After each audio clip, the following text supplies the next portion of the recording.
Shalom and welcome to another edition, a special edition of Parsha Talk, the Passover edition. I'm Rabbi Elliot Malamit in Highland Park, New Jersey, at the Highland Park Conservative Temple Congregation Anshe Amen. And joining me are my good friends, Rabbi Barry Chesler of the Solomon Schechter Day School in Long Island, Rabbi Jeremy Kalmanowski of Anshe Chesed in New York City. It's great to see you. We are recording this on day 550, remarking that this will be for 24, the living hostages of the 59 who are in Gaza, the second Passover for them in captivity. It's almost unbearable to even think that. So we pray and dedicate our learning and our conversation again to the prayer that they will be released and they will know true freedom in thinking about this, and thinking about the anguish and really the inability of the entire people of Israel to move into the next phase of Jewish history, uh, held back here. I think that this whole experience obviously holding everyone back. I have here the Haggadah of the hostages, and the theme is until the last hostage, and it's very clear: until such time as our prayers are answered, we shall not cease our struggle. We will only be redeemed once the last brother, son among our hostage return.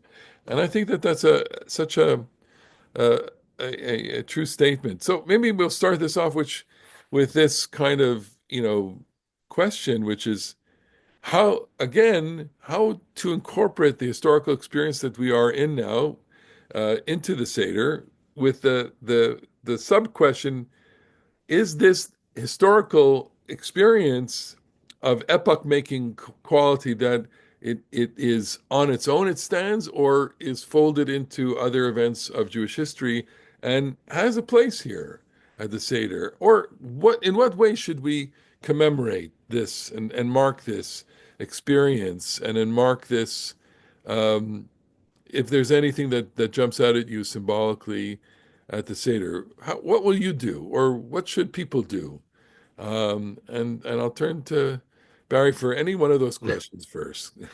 I was hoping you would turn to Jeremy first for this.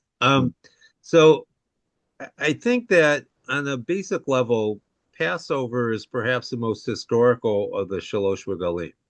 It's rooted in an experience, the Exodus from Egypt, that even for those Jews among us who consider the Torah's version of it mythic, seems to emerge out of history.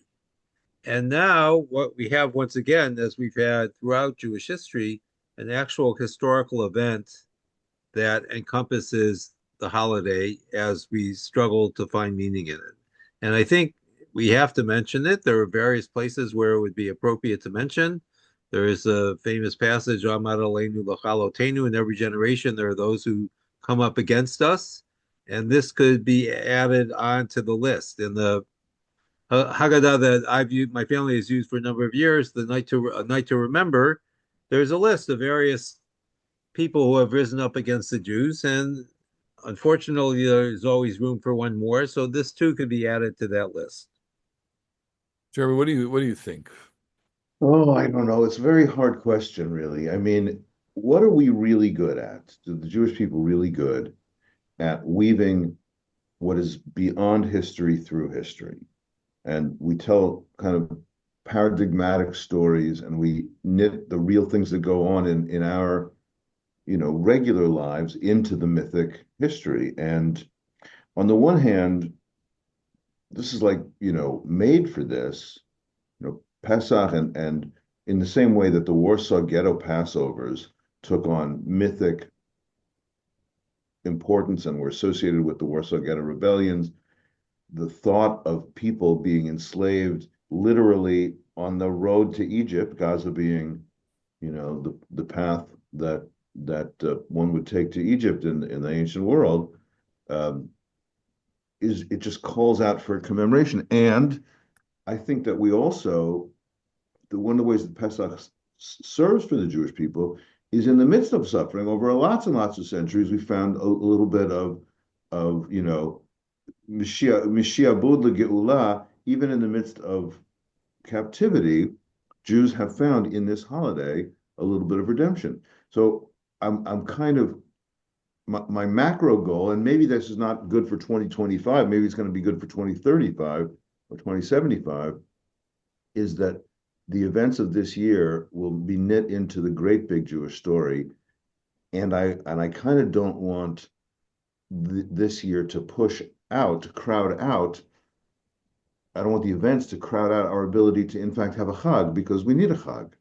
And the Chag is the pulse of the Jewish heartbeat. So if we only think about the Chatufim and the only thing about the prisoners, and the only thing about the fighting and the resumption of the fighting, it may make it impossible to have that. So Now, maybe we'll reach for something tangible. And here I would direct people to listen to the Call Me Back podcast. Dan Senor had Rachel Goldberg Polin on the podcast this week, and it was in many ways a very it was a moving conversation and discussing Passover, discussing these kinds of questions, and just in terms of putting symbols, the big symbols like start the prayer off with a prayer for the hostages, and these prayers have been distributed. So incorporate that. The number of days. Put a masking tape on the Seder plate. The first night of Pesach is going to be night 556. Um, and just that having the numeral there will be effective. I'm not sure what to do with the salt water. In the podcast, she said, that as part of the Seder, everyone should take a sip of the salt water, brackish water, because the hostages were, that's the kind of water that they drank. And you know, maybe when it comes to eating the matzah, to eat it in small pieces. We could invent lots and lots of things. It is. I'm tempted to put this out as a statement of discussion, but here we go. The Haggadah says, "Chayav kol adam lirot et atzmo ki ilhu yatsa mimitzrayim." Every person has to see himself, herself, as if she left Egypt. That's the remarkable genius of the story is that, and the Haggadah, the framer of the Haggadah put that line in there to help people leap in imagination to what it means to leave slavery and to become free. That's a very, to say, Chayav kol adam lirot et atzmo ki'ilu hu yatsa mi Aza. Chayav kol adam lirot et atzmo ki'ilu hu yatsa mi Auschwitz. Do we say that? We can't even imagine that.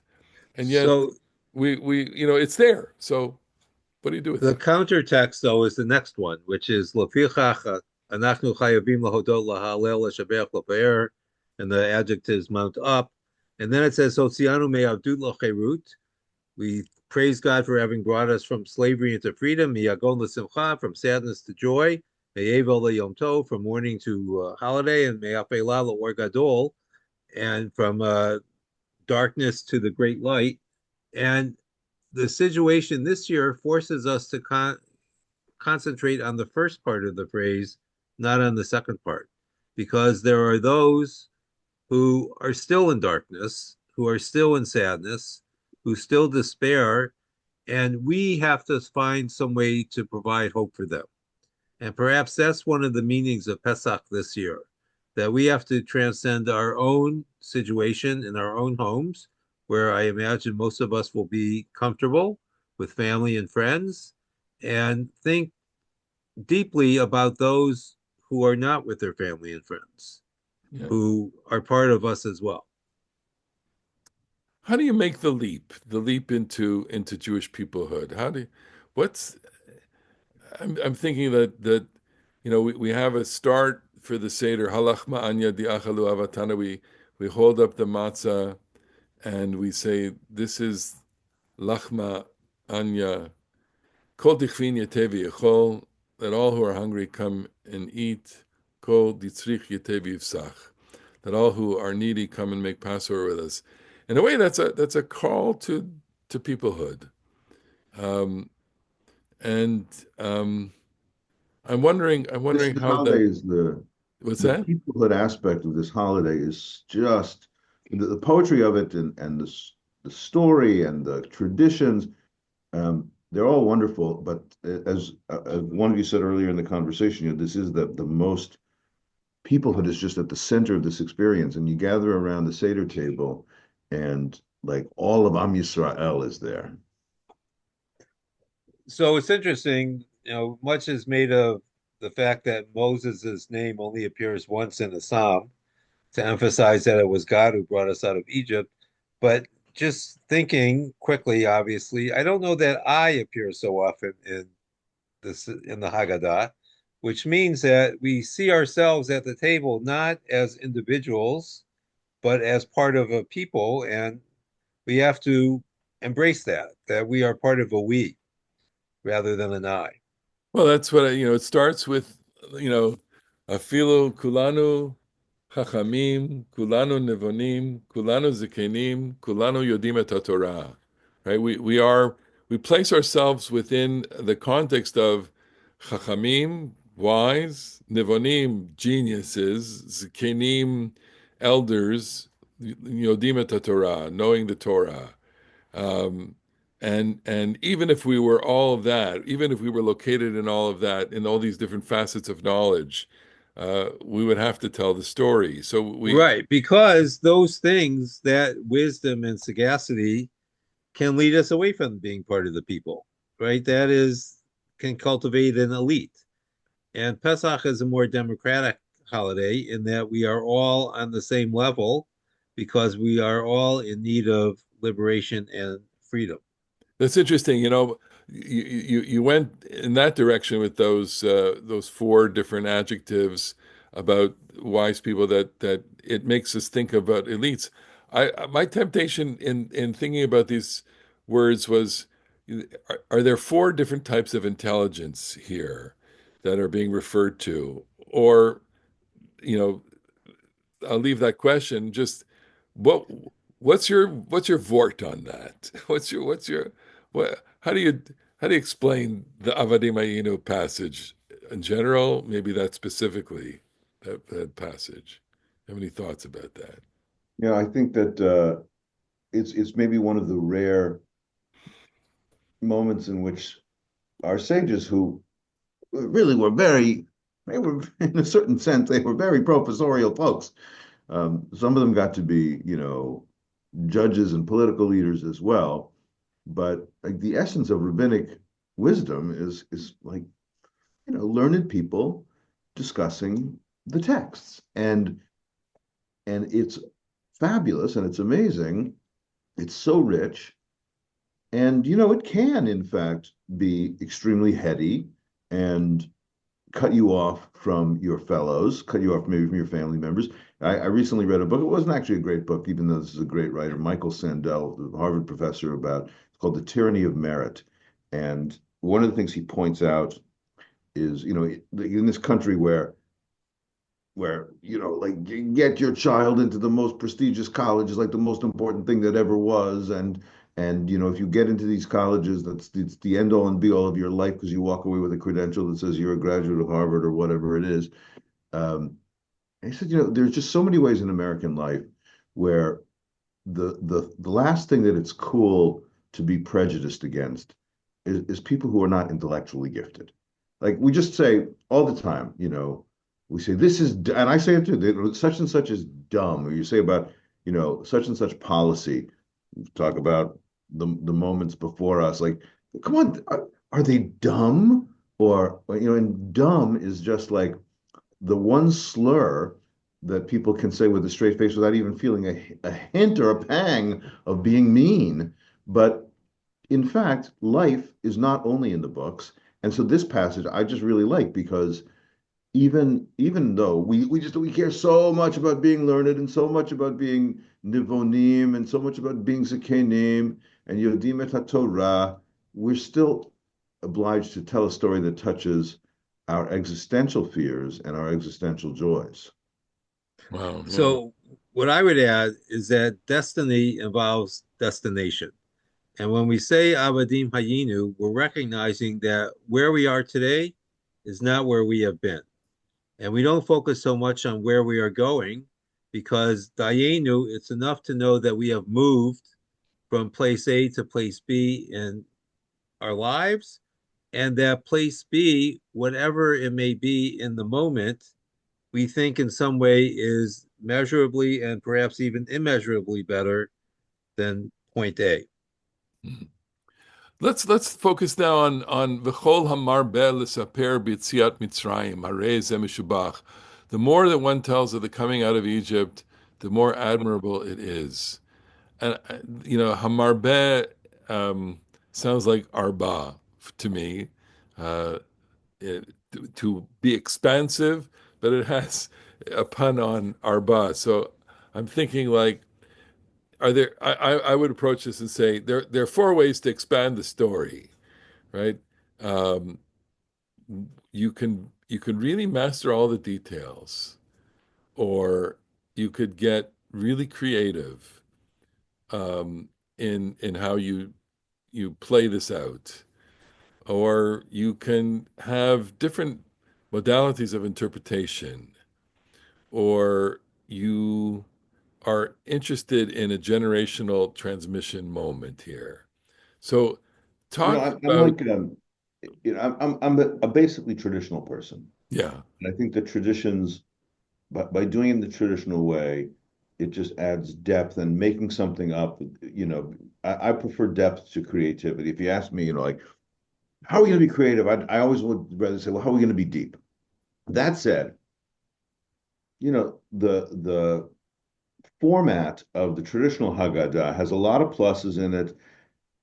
It's also got some, you know, repetition that maybe we could do something else a little bit, and the call that impulse that we might have, which ranges from, the orange on the Seder plate, to the padlock on the Seder plate, to the bread on the Seder plate, as somebody once said about another topic. Um, to a saltwater drink, like we have those impulses because what we want to do is to, be make it alive. Because if you just, "Ma say, B'nai Brak, Rabbi Akiva, Rabbi Tarfon, Rabbi Elazar, Rabbi Azariah," go and to and Daven it. that's it. You dive in it, and it's kind of hard to have it touch your heart. But I would kind of like last year when I had on the second Seder, I was at Anshe Chesed, and Amy and the kids were at home, and they like read the first chapters of Shmot, and that went over great. They loved it. They had a wonderful time, and and I think like a little more Tanakh would probably be nice in there. I agree with you. I'm always concerned in thinking about the Seder, uh, about who is going to be there, and what their attention span is, what their limits are, um, and because people do want to obviously have a meal. Some people are confined by certain dietary needs that they need to eat by a certain time, and we all get that. And But I like to keep things moving on with a debate on an issue here and there. Or I've written plenty of skits. I have an idea this year for a skit about the kind of things that Jews tell themselves when they're going through difficult times. Like for example, here I'll give you two positions. There are four positions, but what do you think of Gam Ze Yavor and Gam Zulatova? This too will pass, and this is for good. And if these are two workable ideas of coping with very difficult circumstances. Well, Gamze Yavor seems to be a lot more realistic than Gamzu Latova because whatever it is will pass. We Mhm. cannot hold on tomorrow to what we hold on today.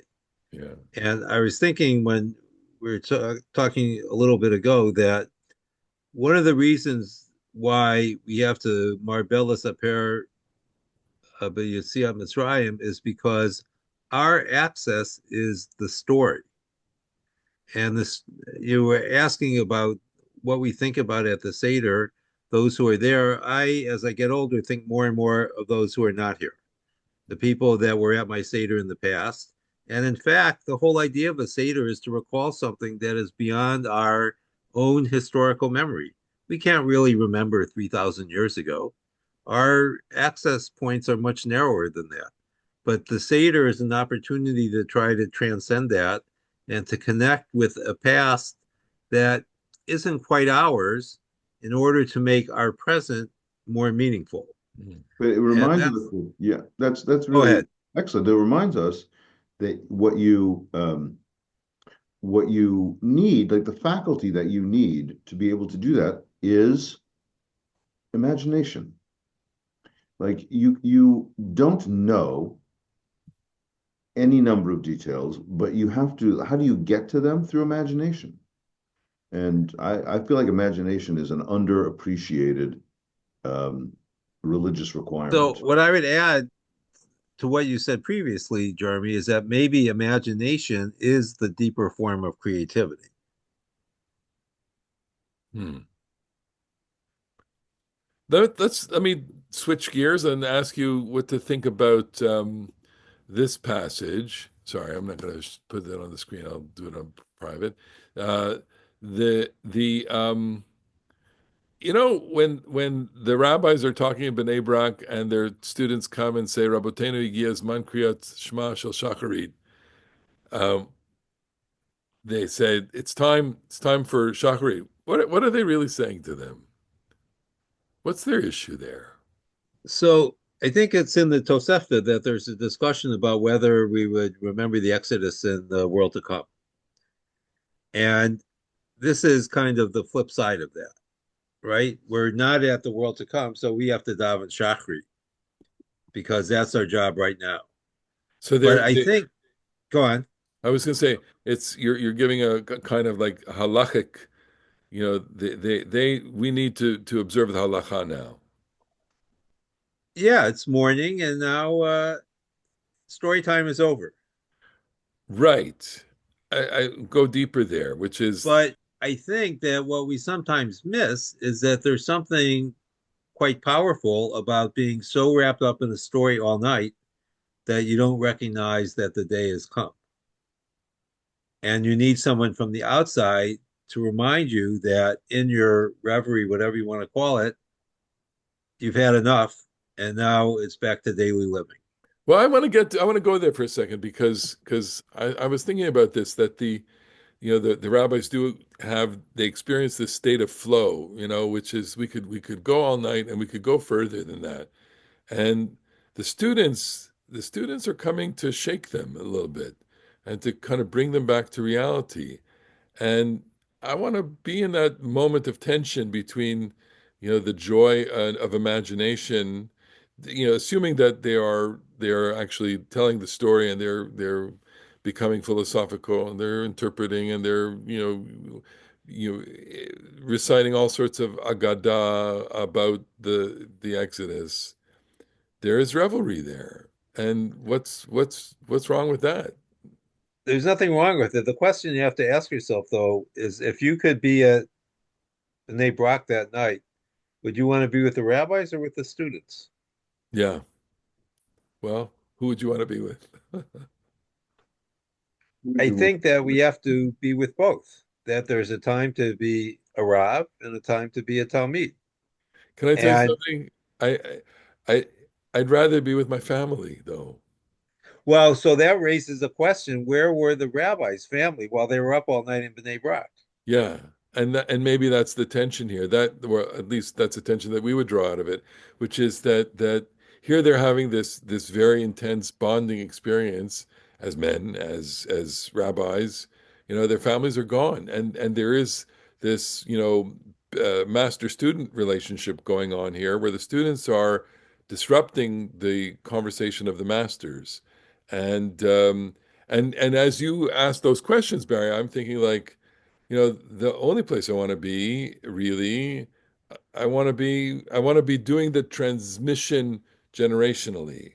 I'm at the point where yeah, I'm we're reaching into a new generation in the family saga. So one way to look at it is the rabbis have abandoned their family to be in their moment of or not a moment, or nighttime of exaltation, and the students also have left their families to come back to the rabbis. Right.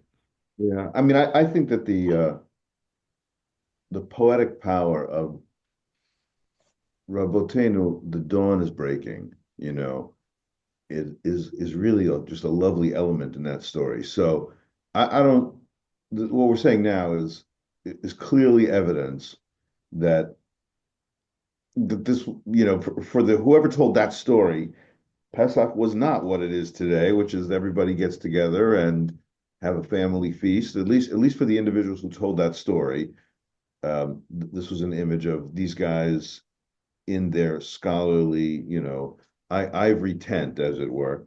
Um, but the image of the students saying, after discussing all night, you know, uh, slavery and the divinely triggered liberation from it, and then the students come out and say, "Masters, it is dawn." That's just like, man, that really worked. That worked So so. what I would add is one of the things that I don't think we often pay enough attention to is when is the story first told? And it strikes me listening to you talk about it, Jeremy, is that it may have come after the death of Rabbi Akiva, and it was a way of remembering these people quite fondly after their death. Because Rabbi Akiva, by the way, the other, not the other, an other famous story about him, of course, is the story in the Talmud of his martyrdom, and he's being brought out at dawn, and he's being executed just at the moment that the sun's peeking over the horizon, and he says, "Shema Yisrael, Adonai Eloheinu, Adonai Echad, v'yatsa nishmato be'echad," and his soul left him be'echad, on the word one, in a moment of oneness.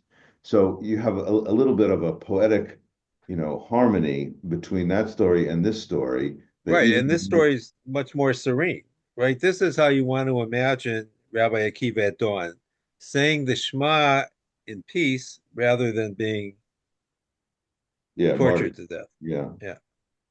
It's fascinating that we would draw the parallels between these two stories, and I'm wondering, if you could do that with other pieces of the Haggadah, if you want, are there other echoes going on in the Haggadah of different kinds of layers or different kinds of texts? Before we get to specifics, Elliot, I think that's what it actually means to Marbeh L'Saper et Sipur.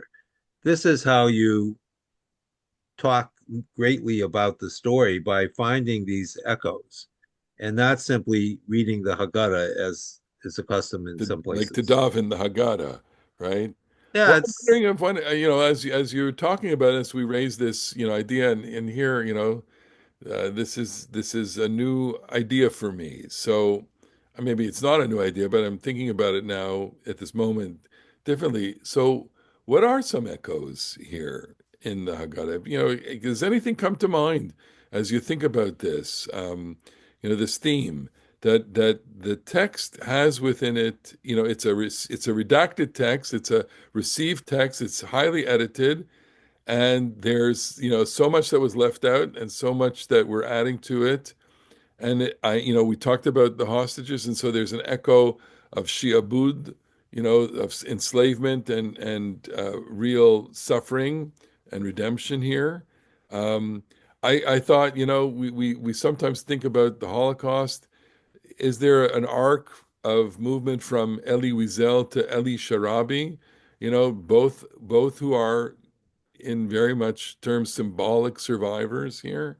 Um, and do we, are we going to shefoch chamatcha ala goyim now, at the moment of Elijah, and pour out thy wrath on the nations, and really channel anger and a sense of pain in that way, or mitchila hayu of the avada, we think about idolatry, And Well, think about it. this is a huge part of what the rabbinic Passover, like our listeners will sort of know this, or it's actually the Haggadah is not always so clear in its editing how it's trying to tell the story, but the main theme is Matchilim bignut u'misayimim b'shevach.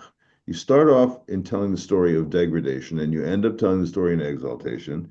And you say, Avadim Hayinu, we were slaves, man, we were just the lowest of the low, and it was terrible, and then we got out. And we also tell the story about, Armi Oved Avi, which in pshat and semantic meaning in the Torah is, my father was a wandering Aramean, or in midrashic terms, the Aramean tried to kill my father, and we went out to Egypt, and we were mistreated, and they've been bitter at our lives. But then God took us out with an outstretched, mighty hand, outstretched arm. But another one of those stories in the Haggadah is, as you just said, initially we were idol worshippers, and we left avodah zara v'kirvanu hamakom la'avodato. To, Avodah is the key word, and in Hebrew, especially classical Hebrew, avodah can mean slavery. It can mean servitude, and to be an eved to Paro is the worst, and to be an eved Hashem is the best. yeah, And it's transforming your avdut from enslavement to a human tyrant to be a devoted servant of the divine ruler, or whatever, the divine. And that's a big part of the Haggadah too, which it's not only about Egypt, per se. It's also about the process by which somebody directs their service. interesting. And it's also about the everyday as well. So to go back to Halak Anya for a moment, it happens to be one of my favorite passages because we hold up this bread of affliction, which means that we don't have all that much. And yet we have to find the poor amongst us and the afflicted amongst us and bring them in to share what little we have with them. And it's only if we do that can we get to Jerusalem in the next year. Hmm. And I think that what happens sometimes is we lose sight of the fact that the meaning and part of the Haggadah is not what we do at night, but what we do the next day, and perhaps better, the next day of Chol. It's how we go out into the world and seek to transform the world with our new spirit of freedom. So what you're saying then is that the experience is not only experience of transmission, but it's a experience of transformation. Yeah, it's That a call to action. And the matzah itself is transformed because when we actually eat it, it will be the bread of freedom. indeed, indeed. There's so much to think about. In fact, I'm going to listen to this again, okay, to get some ideas. I hope people have gotten wonderful ideas from this. As always, we are so appreciative of the time that you spend with us. We thank you. And of course, we want to wish everyone first, the Shabbat is coming. It's unusual. We didn't even talk about Shabbat Erev Pesach, which is a whole other set of issues. But Parsha Tzav, of course, a wonderful and amazing Parsha that we'll have to leave for another time. But we want to wish everyone a beautiful Pesach, a meaningful Pesach, a Pesach that can incorporate, all of the different kinds of feelings and experiences that we are having. And that's exactly where it belongs, at the Seder and beyond, as we tell the stories and emerge from our homes into our experience of the next season. So everyone, Chag Sameach, Shabbat Shalom. I'm off to Israel, and I will be recording next Parsha Talk from Israel this Shabbat year. shalom, chag sameach, and the siyah tova. See you all in the next edition of Parsha Talk. Bye-bye.